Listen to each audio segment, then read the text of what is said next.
Toujours un plaisir de vous servir, chers téléspectateurs de Horizon Média. Bonjour et bienvenue dans ce nouveau numéro de Hebdomania. Comme ni ñu koy faral di defee rek dañ leen daal di defar retour sur actualité bi nga xamante ni xewoon na fi durant la semaine. Nee naa leen Horizon Média c'est là pour vous orienter, pour vous accompagner à travers des conseils essentiels te noonu lañ koy daal di defee rek ñu di leen di jaajëfal ci topp bi yow mi nga xamante ni yow yaa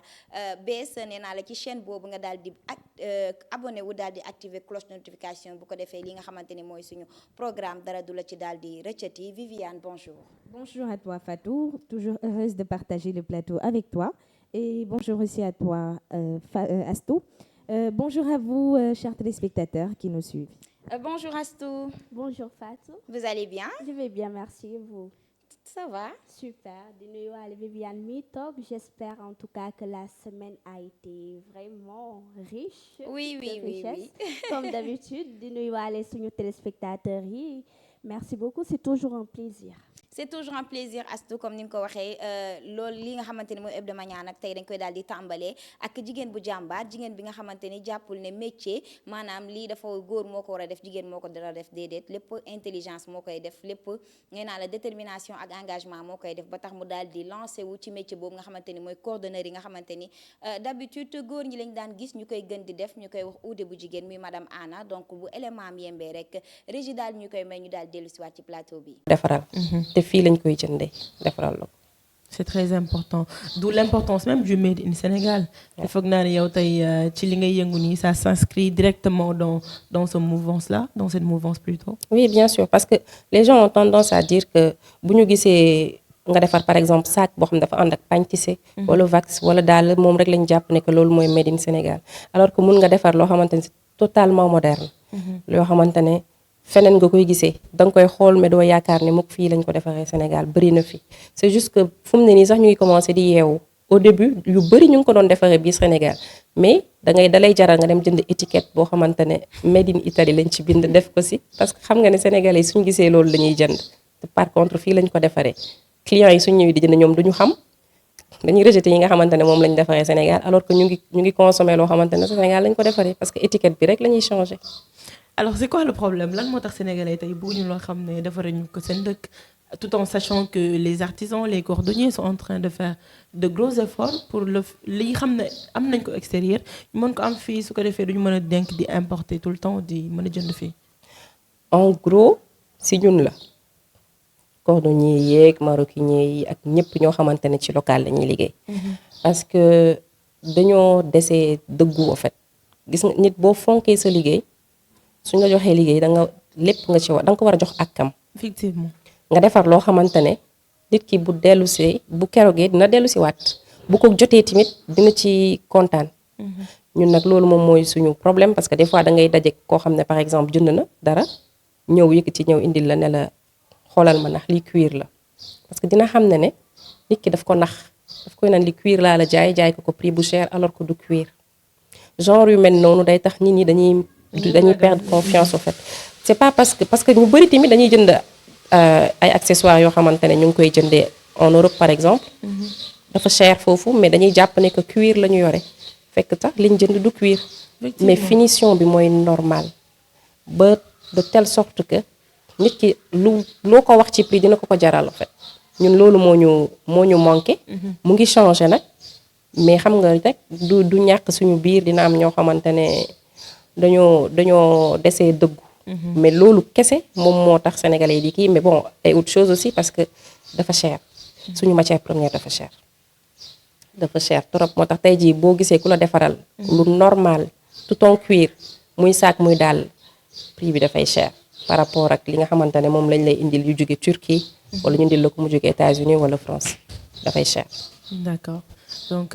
il est temps kon ñi gën a xool lu ñuy def surtout par rapport à la parole parce que nee nañ nit ku nekk kàddoom nga am ne pas essayer de berner les gens te defe naa ni loolu bokk na ci li nga xamante ne les gens ils préfèrent plus li nga xamante ne day jógee Italie wala Maroc plutôt que lu ñuy defaree Sénégal ñoom l'essentiel na nekk hors du pays rek même bu si c'est un faux cuir comme tu as dit l'essentiel nañ ko defaree foofu noonu. Alors aujourd'hui lan mooy sa innovation parce que gis nañ ni y a beaucoup de personnes qui sont quand même dans le domaine de la maroquinerie. ñoo ko gisandoo soxna Anna moomu di def lu rafet ci li nga xamante ni moom mooy coordonnerie waaye gis nañ jafe-jafe yi nga xamante ni les artisans sénégalais ñu ngi koy daal di am par rapport aw made in Sénégal. Viviane, mu mel ni ñun des nañoo wóolu suñu ay artisans te pourtant li ñuy defar dafa rafet te dañ ko war a ñun consommer en plus de le consommer ñu jaay ko. Effectivement Fatou ñun dañuy defar c'est vraiment beau à voir. La preuve Anna tey won nañu ay sac won nañu ay dàll won nañu ay porte-monnaie yoo xamante ne c'est elle-même qui moo koy fabriqué. Donc mu nekk made in Sénégal boo xamante ne dañ ko war a valoriser. Tu sais Fatou, ici au Sénégal et particulièrement mën naa ne ça dans toute l'Afrique on a du mal à valoriser li nga xamante ne mooy suñu propre production. Bien sûr. Donc nit ñi population bi dañoo war a yeewu xam ni que bu lu waa Occident lu ñu mën a proposer ñun tamit on est capable aussi de le faire. Essayer de se renseigner xam tamit fan la ñu war a mën a dem pour avoir les meilleures qualités, surtout valoriser li nga xamante ne mooy suñu industrie textile. Bien sûr. Tey Fatou mën naa ne ñii di commerce yëpp mën naa ne dañuy jaar li nga xamante ne mooy réseaux sociaux yi, par exemple TikTok, foofu la ñuy jaar di jaay. dañuy gis ni que dañuy présenter ay produits yoo xamante ni c'est venant de l'Occident, mais tey suñu doon jël tey suñu propre produit made in Sénégal comme Anna nu mu koy defee di ko présenter mais mën naa ne c'est kii nii si réseaux sociaux yi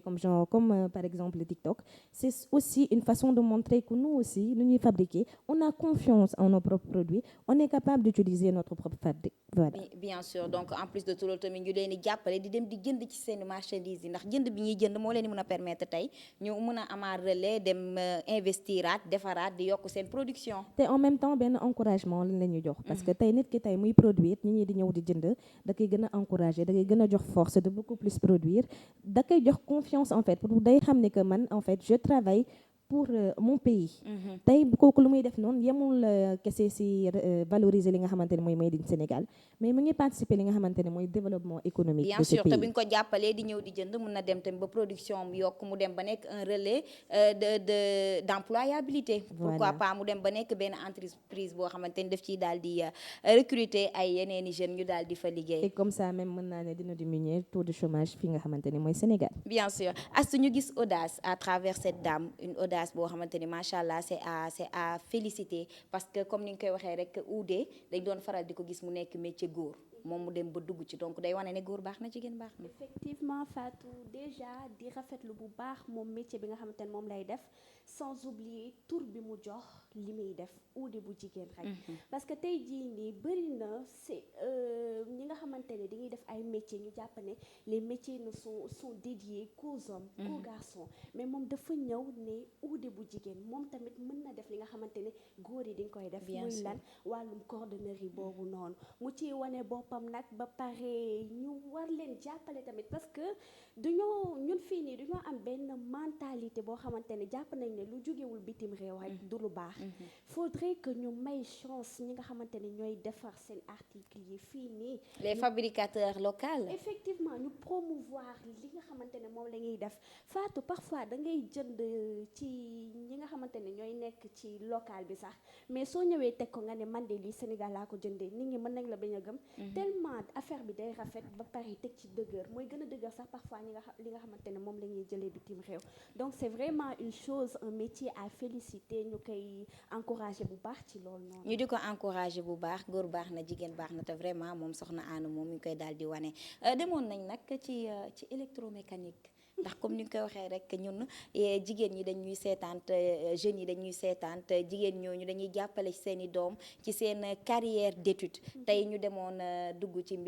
mbirum électromécanique. Viviane. oui moo nekkoon fële ci centre de formation professionnelle et technique Sénégal Japon. ñu daal def benn visite ñu daal di bàyyi régie bi mu may ñu élément bi après ñu dellu ci waat ci plateau bi. Donc les conseils que nous pourrons donner d'abord aux étudiants, c'est d'abord d'aimer les formations scientifiques. Parce qu'on voit qu'au Sénégal, il y a beaucoup plus de littéraires maintenant que d'étudiants scientifiques. Donc ce que nous leur demandons, juste après le BFM, ceux qui veulent continuer leurs études dans le domaine de l'enseignement général, d'essayer au moins d'aller donc embrasser les séries scientifiques, telles que donc les séries S1, S2, S3, ou bien les séries techniques existantes, bien sûr avec l'avènement de la STI 2D, donc d'aller s'inscrire dans ces différentes séries, pour qu'une fois le bac obtenu, qu'ils puissent intégrer les centres de formation. Parce que le Sénégal a besoin de techniciens qui vont donc piloter l'ensemble des projets qui sont là pour que donc ce pays puisse se développer. Donc nous leur demandons tous d'aimer ces séries scientifiques-là, de travailler pour faire donc valoir leurs compétences et une fois donc ces compétences acquises, de venir au niveau du centre, faire leur formation et le CFPT est assez ouvert pour tous les Sénégalais pour leur permettre donc d'avoir une formation assez rigoureuse et ils seront donc compétents à leur sortie et ils seront opérationnels automatiquement dès qu'ils seront au niveau de l'entreprise. Donc Merci ce que nous les conseillons, c'est ça. Merci beaucoup, M. Sey. Donc, vous l'avez bien entendu, vu, vous, chers bacheliers, qui aimeriez rejoindre le centre de formation Sénégal-Japon, donc aimez surtout les matières scientifiques. Alors, monsieur Niang, qu'est-ce que vous avez à dire pour dire au revoir à nos chers téléspectateurs qui nous suivent? Bon, là, bon, je dirais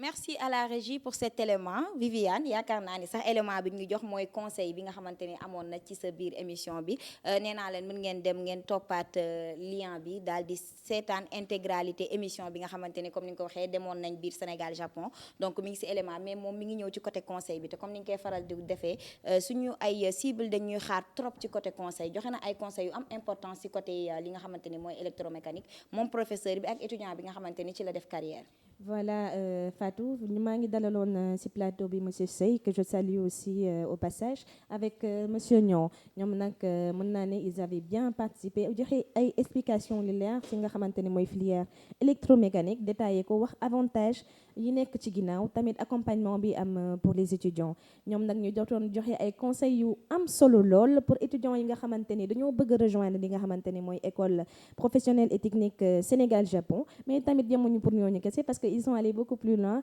xëcc ñi nga xamante ni mooy bachelier ñiy doog a am seen bac te xaw a réer xamuñu fan nañu war a mën a dem pour mën a def seen formation. muy filière bu am solo Viviane ndax électromécanique dafa nekk filière scientifique te comme ni nga koy waxee enjeu de développement mondial bi yëpp moom moo laaj tous les pays qui aspirent au développement dañuy daal di promulguer seen ay scientifique donc filière yu mel nii dafay laaj comme ni ko Horizon Média defee ñu di ko gën a xamle ñi nga xamante ni ñoom ñooy parents yi mais aussi ñoom ñooy élèves yi nga xamante ni ñooy am seen bac wala ñoo bëgg sax amaguñ sax seen bac mais di xalaat lan lañ war a mën te maanaam daal ñu def la promotion de la formation scientifique. Absolument Fatou parce que tey dañoo gis ni que ñi élèves yi jox gëdd matière scientifique yi mën naa ne bëriwuñu parce que kii di science dañ koy daw dañ naan dafa métti kii di science di patience bien sûr parce que mën naa ne jàng ko benn côté méttiwul métti na méttiwul et ça demande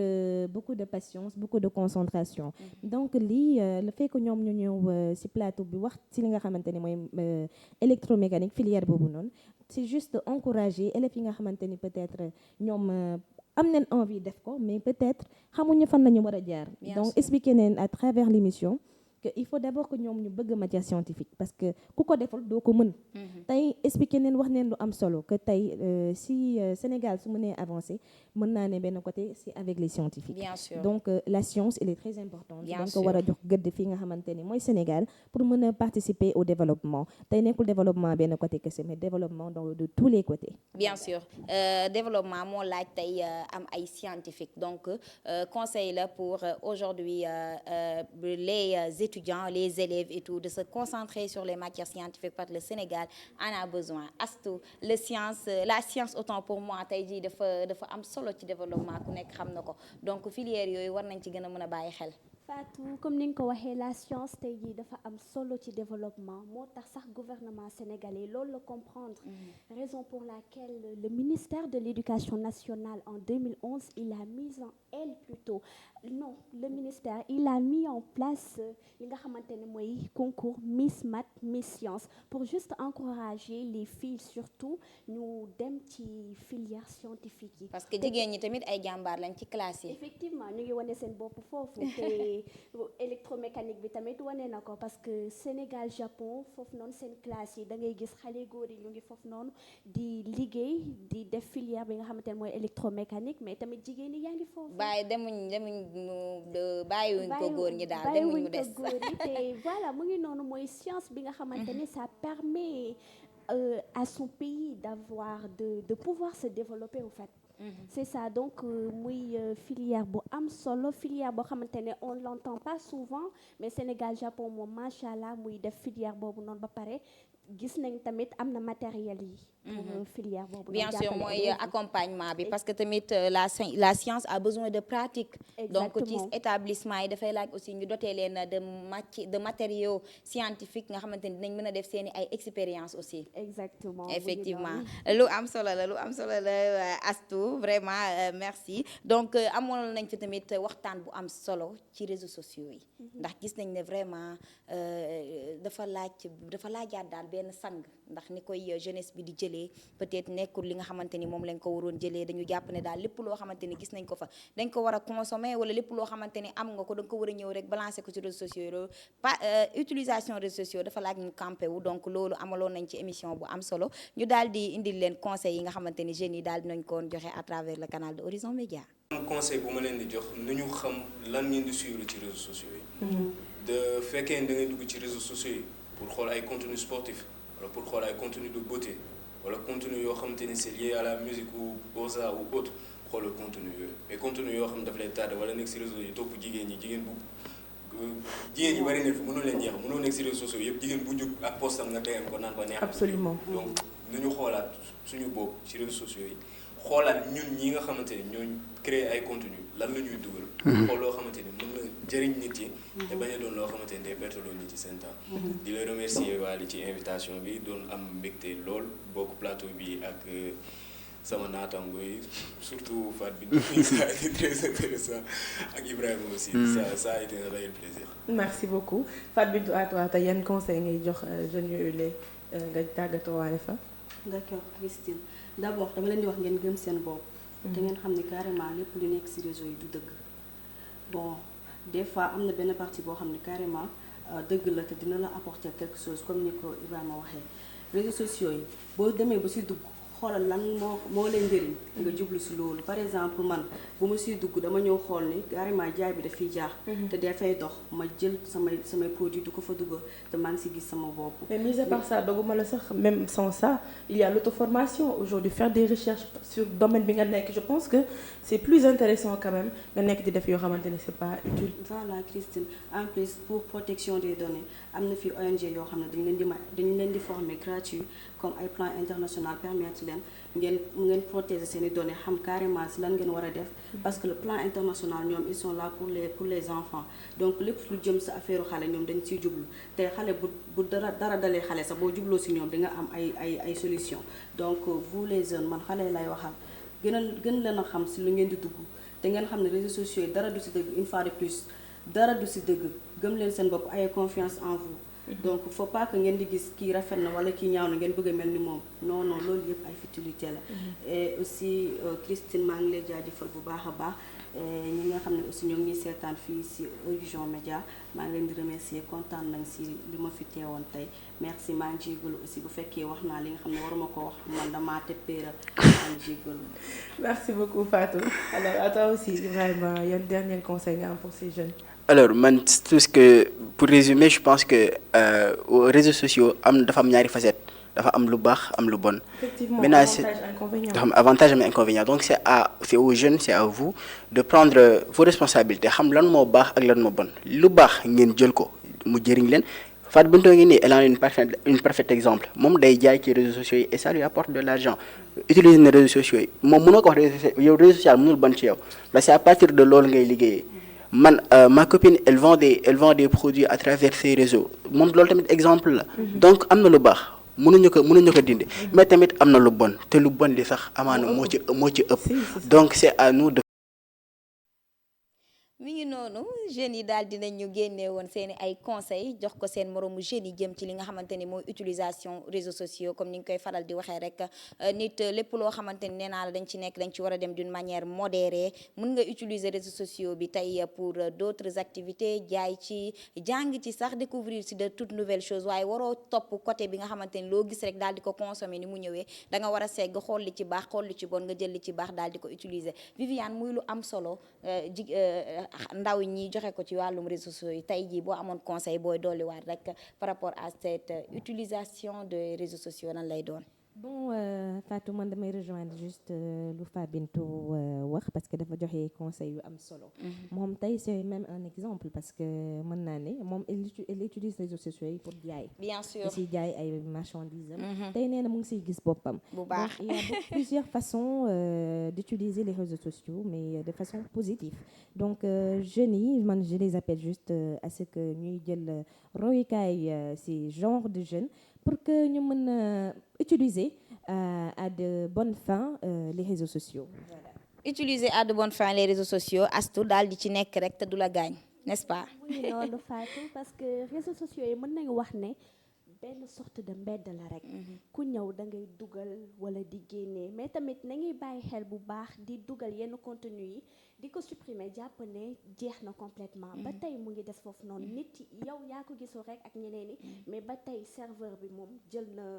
na contenu boobu noonu ndaw ñi nañuy bàyyi xel bu baax sama génération bi ak yeneen génération bi nañuy bàyyi xel bu baax ci utilisation réseaux sociaux tey jii da ngay jël réseaux sociaux bi yow yaay xool nan nga koy utiliser selon ta gis yow yaay xool pour nga jël ci yu baax wala nga jël ci yu bon c'est à toi de voir ba pare ñuy bañ di gis kenn koo xamante ne posté na fa sa soi-disant vie y a le luxe et tout ba pare ñu koy ñee ci loolu di bëgg a roy ci moom même bu fekkee mënuñu ko parce que au fond xamuñu nit ki lan lay dund réellement. tout ce que l'on voit n'est pas du tout vrai il y a des apparences donc nekkul da ngay gis ne benn affaire rek nga jàpp ne kii nii mu mel nii donc man dama war a mel comme noonu ba tax ngay dugg si yoo xamante ni doo ko xam maanaam daal ñuy daal di filtrer di daal di segg donc lu am solo la donc fa lay ñëwee rek ci li nga xamante ni mooy la petite enfance comme ni koy Horizon Média di defee dañuy daal di génn comme ni ñu koy waxee rek xoolal leen li ngeen xamante ni moom mooy am importance ci côté xale yooyu noonu ndax dañu am solo lool ci suñu dund astu mu mel ni génnoon nga daal di ñu jëlal quelques éléments. effectivement Fatou ñu demoon fi nga xamante ne mooy Wakam ci CEDIB bi le centre de développement intégré pour la petite enfance qui est un préscolaire te kuy wax préscolaire rek sa xel day dem ci waajur yi nga xamante ni dañuy yóbbu seeni doom ngir ñu saako xam-xam mais foofu tamit li ci intéressant ci préscolaire bi mooy ne c'est pas comme les autres préscolaires foofu dañuy bàyyi xel ci moyen parents yi nekk ci communauté bi comme ça lan la ñuy war a mën a fayal seen doom avec leurs moyens pour ñu mën a accepter loolu noonu te duñu yem foofu noonu kese dañuy wax ci éducation mais tamit am na benn kuy gérer foofu noonu. ñu bàyyi régie rek. voilà mu daal di ñu jox éléments yi ñuy doog di ñëwaat. mu ngi noonu ñu bàyyi régie kon mu defaral ñu loolu. tey Horizon Média dafa ñëw fi nga xam ne mooy CEDIB centre de développement intégré de la petite enfance le préscolaire Seyni Gueye à Wakam pour découvrir comment ils gèrent les enfants par rapport à leur éducation xanaa ñu bàyyi directeur bi rek au micro de Matar Ndir. Asalaamaaleykum maa ngi tudd Insa Paulo Badji je suis le directeur du centre de développement intégré de la petite enfance CEDIB situé ici au niveau de Wakam à Cité Asegna. Donc, le centre de développement intégré de la petite enfance a été créé le 15 mars 2015 par l'ONG Child Fund, qui est le partenaire local de la fédération Pencum Dakaru, qui est un organisme qui s'active dans la protection de l'enfant. Donc, suñ ko waxee ci wolof maanaam tey jii nii ñëpp ñoo xam ne ñu ngi yëngu ci wàllum école bi nii d'abord dañuy yëngu ci wàllum protection de l'enfant. Donc ce qui fait la particularité de l'école bi nii mooy c'est une école communautaire maanaam le CEDIB n'est pas une école privée ni publique parce que tey jii gis nañu que ni buñ naree nit ñi di yóbbu seen doomi jardin ay mensualité wu 50 000 la ñuy fay ñenn ñi sax am na ñuy fay ay mensualité 100 000 ce qui fait que ni beaucoup de parents amuñu possibilité yóbbu seen doom yi ñu jàngi ñeneen ñi les cas de tout petits yi fi nekk ñoo tam dañoo am nombre bu ñuy respecté ce qui fait que ni tey jii nii bu feesee rek ñu bëri dootuñu amati possibilité yóbbu seeni doom yi ñu jàngi moo waral tey jii nii ñu mettre en place cette école qui est une école communautaire donc la particularité de cette école mooy que ni parents yi fay ñu mensualité mais c'est juste une participation bu ñuy def te participation boobu noonu ñuy wax chaque année avant école di tijji dañuy toog def rencontre avec ces parents là waxtaan ak ñoom su ko defee ñu xool ban coût la ñuy mën a teg boo xam ne du mën a gaañ parent bi mais aussi dina permettre école bi mën a fonctionner bay accueillir xale yi. Madame Mbodj bokk ci ñii di éduquer xale yi di maîtresse fii ci préscolaire bi kon ñu bàyyi ko rek ngir mu andi ñu ay leeral. maa yore petite section bi matinale bi bu ñu ñëwee à 7h30 bu ñu xaaree ba 8h30 ñu sonné ma dugg classe dafa leen chant musical ñu woy fecc ñu yeewu après 30 minutes après ma génne leen si biti def psychomotricité genre sport la pour firi seen yaram loolu tamit 30 minutes lay durer bu ñu duggee classe après ma commencé cours bi damay def simulation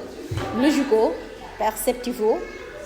éducation musicale comme ni ma ko waxee sanitaire environnementale jàng bi moom neex na neexul ndax 3 ans lañ am déjà seen compréhension français mooy loolu donc je suis obligée ma wax ak ñoom en wolof su ma expliquer cours bi en français pare ma wax ak ñoom en wolof mais si wolof bi laay gën a insister am na xale yoo xam ne seen compréhension rapide na am na ñoo xam ne seen compréhension mooy loolu du coup patience la laaj ak tolérance. Dans ce centre, il ne se limite pas seulement à l'éducation des enfants. On sait aussi comment la nutrition de ces derniers est importante. kon ñu daal di déglu rek ki nga xam ne mooy mademoiselle Cissé. jàng nañ ko bu am suñuy diplôme et tout kon mën nañ gérer xale bu ñu mënti jox mën nañ leen gérer te toggal leen togg boo xam ne ne lu sell la loo xam ne bu koy lekk dina sentir boppam tamit. te xale yi lekk yi ñu leen di toggal fii nii dañ koy saytu bu baax parce que boo xoolee xale yi duñ leen fi toggal ay jën parce que dañuy xalaat ne xale yi ñeneen dañ am allergie et tout mais bu fekkee yàpp la ginaar du leen def dara mais genre lekk yooyu lañ leen di faral di toggal.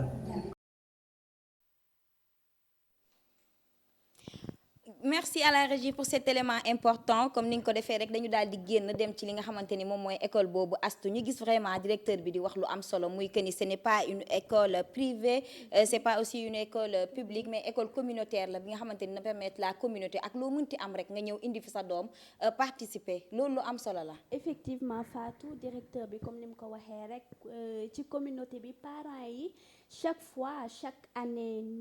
à la fin de l'année dañuy regroupé wu ku nekk xool lan la am ngir ñu boole ko ci participation école bi pour seeni doom te yemuñu foofu noonu rek ñi nga xamante ne ñooy enseigner tamit wax nañu lu am solo ni ñuy éduquer te man lan moo ma fa gën a neex Fatou mooy continue ñuy tegal xale yi parce que gis nañu bëri na ay école yoo xamante ne dañuy tegal continue voilà juste pour occuper l'enfant wala tey jii nii parent bi su wàccewee pour ne pas que son enfant le dérange mu jox ko téléphone am ne pas vérifier ce que son enfant est en train de faire sur le net wala tegal ko benn contenu rek pour juste attirer attention moom ci contenu boobu noonu contenu bi dañ ko war a encadrer effectivement Fatou parce que tey ji am na ay contenu yoo xamante ne au lieu muy éduquer sa doom sax mais soo xoolee dégluwee paroles yi bu baax da koy tendre vers la perversion mais ñoom contenu yi ñuy teg non seulement da lay jàngal français mais aussi di la traduiral français yooyu noonu lan lay tekki ci sa langue maternelle bi nga xamante ne mooy wolof comme ni ko enseignant bi waxee nee na dafay daal di utiliser wolof ak français bi pour ki nga xamante ni moom mooy xale bi mën a comprendre donc cela veut dire que les langues locales aussi dañ ko war a gën a développer effectivement dañoo war a gën a développer langue locale bi ba pare sans oublier ki nga xamante ne mooy gérer nutrition xale bi nutrition bi lu am solo la ci espace yooyu ñuy xool li xale bi di lekk tamit mu ngi noonu parce que tey jii ni jëluñu rek koo xamante ne dafa mën togg rek placer ko ci cuisine bi mais duñoo bàyyi xel bu baax ci ki nga xamante ne mooy gérer nutrition xale bi kooku def ay formation yu wóor di leen tegal ay lekk yoo xamante ne c'est bon pour leur propre santé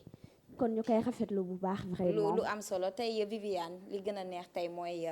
tey nga xëy jël sa doom teg ko ci loxo nga leer na loxo yi nga ko teg wóor nga donc dafa war a am tey benn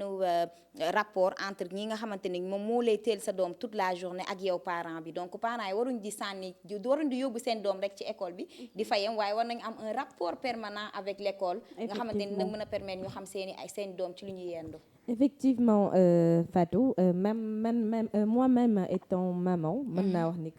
j'amène mon enfant à la crèche. Donc, je prends aussi le soin d'appeler des fois pour voir est-ce que tout va bien. Et ça, je pense que c'est tous les parents qui ont dans ces centres-là, nous devons di woote de temps en temps di xool est-ce que seen doom ñu ngi ci jàmm mais des fois tamit sax mën nga jékki-jékki bett leen nga ne xaama dem xool est-ce que xale bi duñ koy entretenir baax na mais Fatou ma daal di ñëwaat ci kàddu yu Astou jot yëkkati léegi parce que man c'est la première fois que j'entends que am na ONG yoo xamante ni dañuy jóg pour jàppale population bi parce que lu mu wax ni c'est très important ubbi texte yi dañu laajte dara parents yi dañu lay naan juste loo am nga indi ñu boole mu nekk la communauté voilà texte yi may rafetal le fait que ñu dem jël benn cuisinier boo xamante ni il a été choisi koo xamante ni il a suivi sa formation parce que gis nañ ko sur la nutrition de l'enfant. sur la nutrition de l'enfant donc ils font très attention si lan la ñuy jox seen doom yi ñuy lekk dafa nekk ay points yoo xamante ni Fatou dañ ko war a wane fësal ko parce que ça doit servir d'exemple aux autres parce que même dans les autres préscolaires mën naa ne amu fa cantine bi mën dañ lay naan juste da ngay fay temps à la fin du mois mais yow derrière tu sais pas exactement sa doom li ñu koy jox mu nekk d'où da ngay jékki-jékki di gis ay apparition ay irritation peut-être ci sa doom et tu comprends pas et même des fois soo bëggee faj sa doom à la fin il faut nga comprendre lan moo xew xale bi lan la lekk mais ñoom ci ginnaaw dañuy sa bañ wax la exactement lan la ñu jox xale bi mu lekk donc tey may rafetal initiative boobu noonu préscolaire bi voilà préscolaire bi yëkkati je pense que ils sont des exemples vraiment des exemples à suivre ici au Sénégal. Donc l'enfant a besoin d'être protégé, l'enfant a besoin d'être éduqué, l'enfant a besoin d'être accompagné pour son adaptation. Donc tamit dañuy ñaan parents yi ñi nga xamante ni ñoo yor seen doom yi ci journée bi yëpp ñu am des rapports vraiment essentiels ak ñoom nga xam ne dinañ mën di dalal seen xel di xam seen doom yenn comportement la am tamit di imprégné wu sur programme scolaire bi ñu leen di jàngal astu lu am solo la parce que programme bi je pense que tey parent bi war na mën a ñëw parfois sax di assister li nga xamante ni moom mooy kii jàngal doom di xool après la maison su yeggee tamit di recueillir des conseils à travers l'école nga xam ne bu yeggee day mën a continuer éducation doom ci kër gi. effectivement Fatou parce que tey jii waroo am sa doom rek dugal ko école ne man pare naa ci moom dugal naa ko école donc li ci des na ko professeur mi gérer su wàccee tamit ça va ba le lendemain ma yóbbaat ko tey jii soo dugalee sa doom école war nga kaa suivre de près xool foofu noonu lan la fay jàng ngay waxtaan ak professeur mi ñu lay jox ay conseils d'encadrement exactement ngay waxtaan ak ñoom ñu lay xelal parce que la quasi totalité de la journée moom la koy passer ak sa doom yow yaa ngi dem liggéey wala tamit nga des ci kër gi sans oublier tamit bu ñuy fàtte ne ñoom professeurs yi benn minime pourcentage rek dañu am pour éduquer suñuy doom li ci des ñun ñoo ko war a compléter à la maison c'est ça ñoom suñu ñibbee ci kër gi war nañu xool ubbi seen kay continuer suivre boobu noonu di xool lan la ñu jàng di continuer éducation boobu effectivement di continuer éducation mais aussi di continuer encadrement bi par rapport au contrôle parental di xool sa doom fi muy dugg contenu yi nga xamante ni dina ko daal di topp ndax am na contenu am intéressant yoo xamante ni war na ci mën a jàng li nga xamante ni moom mooy histoire dëkkam waaye aussi war na ci mën a tijji xelam en tant que enfant pour am benn capacité d'adaptation boo xamante ni day daal di gaaw nee naa la émission bi day daal di neex lool waaye tamit temps bi daf ñuy daal di xocc suñu sañoon lépp loo xamante ni indil nañ leen ko ci programme bi rek dañuy indi yëpp rek tegal leen mais dañuy daal di segg rek pour mën leen a permettre ngeen am un peu aperçu bi ñi leen di jaajëfal ci li nga xamante ni mooy topp bi donc avant ñu daal di tëj ma daal di jox Viviane rek mu daal di tàggatoo. Bon, Fatou, fu may tàggatoo c'est simple je vais juste faire appel au gouvernement ne leen ñu ñëw jàppale ONG yooyu noonu s'il y a des ONG comme ça ils sont les bienvenus parce que tey ñoom ils vont juste jouer un rôle si li nga xamante ne mooy protection de l'enfance donc gouvernement bi ñu leen ñu wax juste ñu essayer appuyer ce genre d'ONG tamit di la wax que j'ai été vraiment heureuse de partager ce plateau avec toi ainsi que toi Astou. Tout à fait. Merci à vous chers téléspectateurs de nous avoir suivis, surtout abonnez-vous et activez la cloche de notification pour ne rien rater de nos publications. Astou ñu bàyyi la nga daal di tàggatoo ak téléspectateurs yi. man moom sama wax du bëri juste di gën a naw li nga xamante ne école CEDIP moom lay def parce que c'est vraiment un travail remarquable qu'on devrait féliciter sans oublier tamit madame Anna bi nga xamante ne wuute bu jigéen bi mu ngi noonu tey jii nii moom li muy def day participer ci évolution ci égalité du genre. effectivement mu ngi noonu xool góor baax na jigéen baax na Astou. c'est ça Fatou parce que tey xoolul ne coordonneur yi góor yi rek a ko doon def moo tax moom mu bencee dugg ñëw na ba tuddee boppam sax uude bu jigéen ngir ne moom tamit nag bokk na ci combat bi kon nañ koy jàppale ba pare di jàppale produits locaux yi nga xamante ne moom la ñuy defar effectivement nañ koy jàppale di jàppale produits yi te du leen lu dul te dem jàppale ñooñu nga xamante ni jënd seeni ay produits mais aussi wóolu seeni ay expertise ndax vraiment comme je le dis l'industrie textile sénégalais vraiment lu am solo lay defar lu rafet lay defar donc il y va ñun sénégalais ñu daal di koy gëm def consommer local bi mais en plus du def consommer local bi ñu daal di koy transcender à travers d'autres cultures ñu daal di adopter li nga xamante ni ñun ñu ngi koy def te mu rafet donc ñu ngi leen di jaajëfal beneen yoon chers téléspectateurs di leen wax ne leen kontaan kontaan nañ ci topp bi yow mi nga xamante ni yaa ngi doog di dal ci li nga xamante ni mooy Horizon Média nee naa la abonné wul nga activer cloche notification bi te xam ne dinañ la laal dinañ dugg ci lépp loo xamante ni soxal na la dinañ la indil ay conseils dinañ la indil ay orientation lépp loo xamante ni yaa ngi ko doon xaar sur le monde médiatique mu daal di changer sa vie soo jàppee Horizon Média di nga ko fa daal di fekk ñu leen di jaajëfal di leen jox rendez-vous week-end prochain ci beneen numéro Hebdomania jërë ngeen jëf